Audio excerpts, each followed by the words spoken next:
Is love powerful enough to overcome evil? No. Most people in the world would say no. So what do they view love to be then? Sweet. So love is sweet, is it? Insipid, some would say. What else? Weak. Sorry, weak? Vulnerable? Caring. Caring?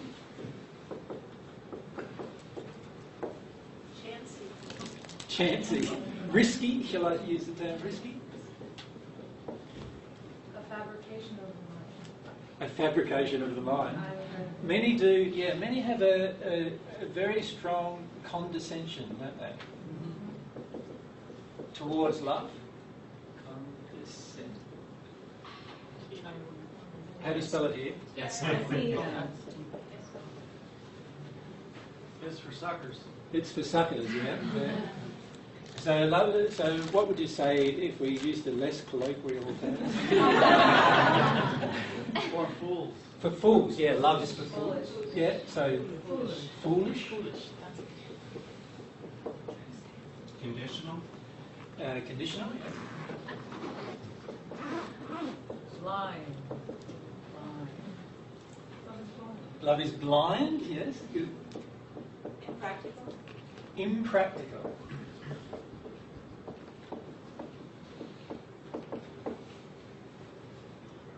Not Power. Sorry? Power. Love is power. But does the world view that?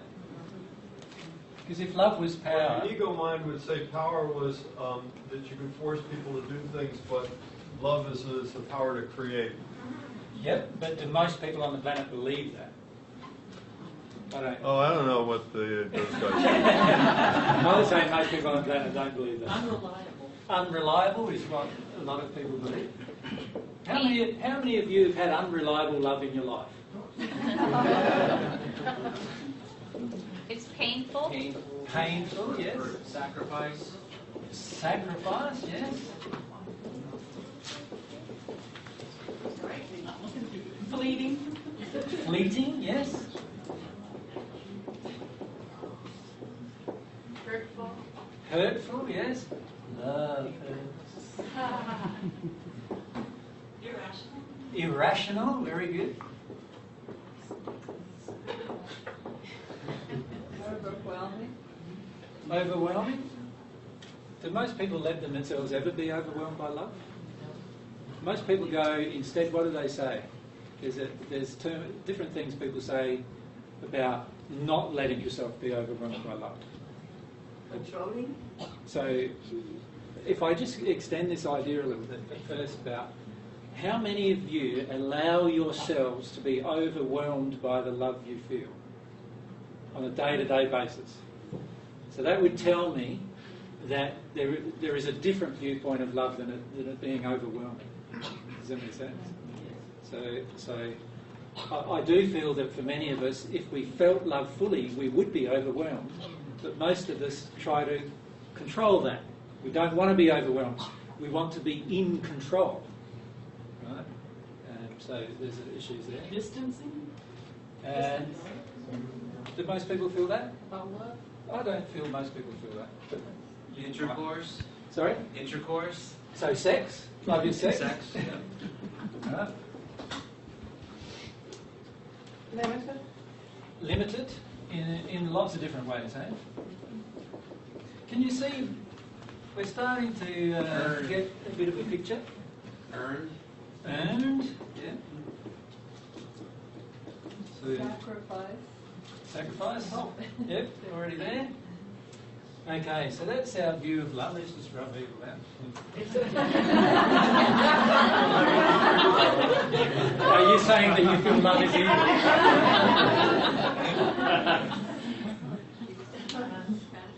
Okay. Now, can you see there's a lot of pretty negative connotations in all of that, isn't there? If you look at honestly of what we view love to be, there is often some very negative connotations in what we view love to be. Right? We don't see love as a powerful force. We see love as all of these weak things, you know, that we see it as foolish and painful and hurting, and we've got all of these concepts about love that are really quite negative, actually. Can you see? So when I say love has power over evil, people go, what? Evil has power over everything, is the viewpoint that most people have. And therefore they believe it also has power over love. Yeah? So can we see that we don't actually have, firstly, a good concept of love, but secondly, we don't have any concept of love's power. We actually, inbuilt in us now, because of all of these experiences we've had and all of these experiences of life that have caused us to believe that love is something that's insipid and weak, we have this concept that love isn't something that is practical or reliable in day-to-day life.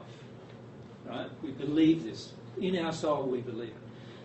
In our mind we say to other people, love is everything. In our soul we say, love is these things. You see? Now, of course, that covers a lot of emotional hurt, doesn't it? These statements that we're making about love that many people on the planet feel demonstrate how hurt we are with love, how we have a very flawed concept of the whole idea of love. Yes? So bearing that in mind, that's our viewpoint of love. We don't see love as a powerful force in the universe. Right. Let's rub that out. Yes. How do we see evil? Self-centeredness. Right, so we see Selfishness. selfish. With a little s. Yeah. Scary. Scary. Cruel. Cruel. Powerful. Manipulative. Sorry. Manipulative. Manipulative. Controlling. Controlling. Inevitable.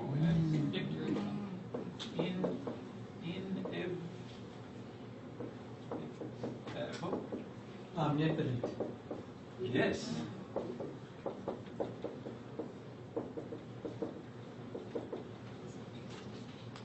Eternal. Yeah, it's going to be around forever. Enduring. Yep. Victorious. Yeah. Dark. We're often totally petrified of it, are we not? Yeah. Yeah. Threatening. So we see it as threatening. Personified in some being. Dark. Right, so we relate things like the devil, demons to such a concept, don't we? Strong. Strong. Harmful.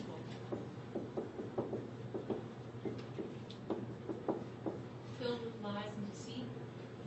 Yeah, can you automatically start seeing a pattern here? Yeah. There's a duality we feel about it. Can you see that? So what's the duality that we see about evil? On one hand, we see it as powerful, controlling the way of the world. On the other hand, we see it as terribly scary. Like, can you see how we sort of have this almost like a love-hate relationship with evil? Can you see that? When we talk about love, we sort of look down upon love in our souls. But when we talk about evil, can you see we almost have an adoration for it in some way, as well as a scary feeling whenever we think of it.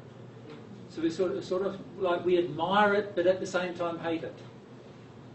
Yes, that's how we often feel about evil. Okay. Now, can you see straight away that it's going to be very, very difficult for me if I have these concepts, the previous concept that was on the board about love, and this concept of evil, to ever believe that love has power over evil. And my whole emotional state is going to be that I am going to be frightened at the thought that love could possibly have power over evil. I'm actually going to be terrified of accepting that concept. Because every bit of evidence that I think I've seen in my life seems to tell me the opposite. That evil is the thing that has power. That evil is the thing that controls. Evil is the thing that demands its acceptance. Okay. Now, evil relies, and if I define, perhaps we need to define evil, which we will in a minute, but I'll just make a statement first, that evil relies on your fear of it in order to control you. Evil relies on your fear of evil to control you. If you were not afraid of evil, it could not control you. But for the majority of us, when we consider evil, we are terrified. So if we look at the base word, terror, it's a very interesting word that connotates a lot of things emotionally for us, doesn't it? Could we put dishonesty up there? Evil, yes, certainly we can add dishonesty. Now let's look at the terror.